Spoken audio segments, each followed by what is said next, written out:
Hello, everybody. Spider here, the Fight Card Podcast, coming to you from Kingsville, Texas. We are here at the Texas Clash Promotion, and with me today, of course, all hail Hailey Cowan.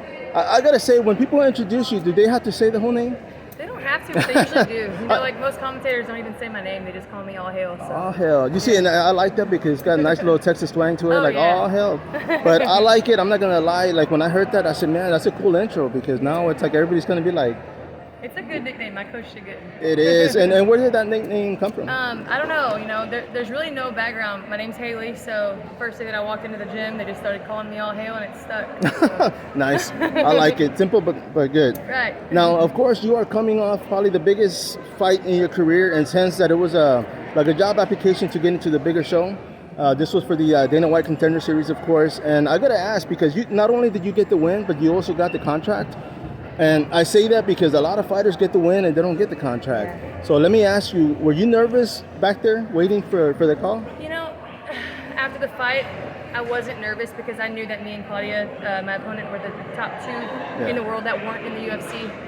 And I had a feeling that we were both going to get a contract regardless, and I believe she's in the UFC now too. So were you thinking like whoever wins going to get that contract? I just kind of thought we would both, you know, we both belong in the division. The division is a little shallow right now. It's not very big. It's the smallest division, I believe, in the women's division in the UFC besides featherweight. But yeah, so I knew we both belonged, and I thought I won. I should get the contract. But, you know, you never really know if Dana's in a good mood or not. No, you see, and that's another thing, too, because, I mean, all the fighters call him Uncle Dana, so I say that out of respect.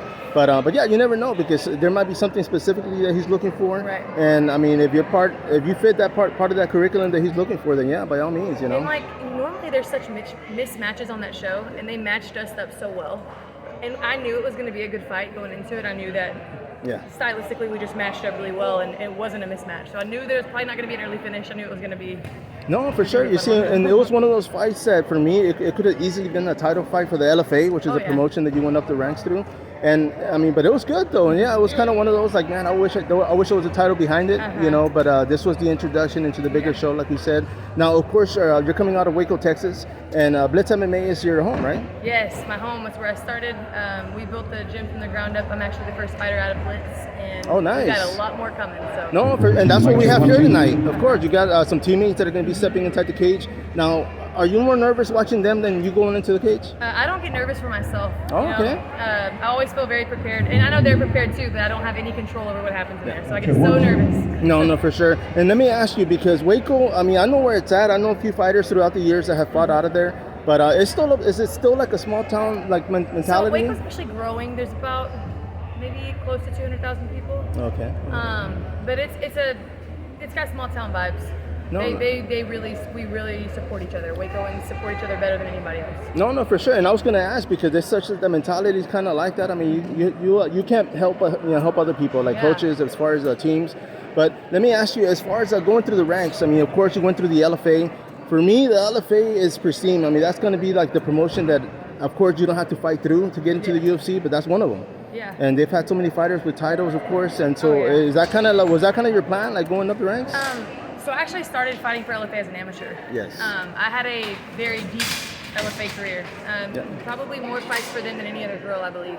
Nice. Yeah. Well, yeah, because I looked at your record and it's like LFA, and I'm like, and I saw that you fought in the amateur card with a lot of past UFC fighters and fighters that are in the UFC now. So I said, man, that's kind of cool. You know, you got to. They prepare you well. You fight the best of the best in LFA, so you're ready.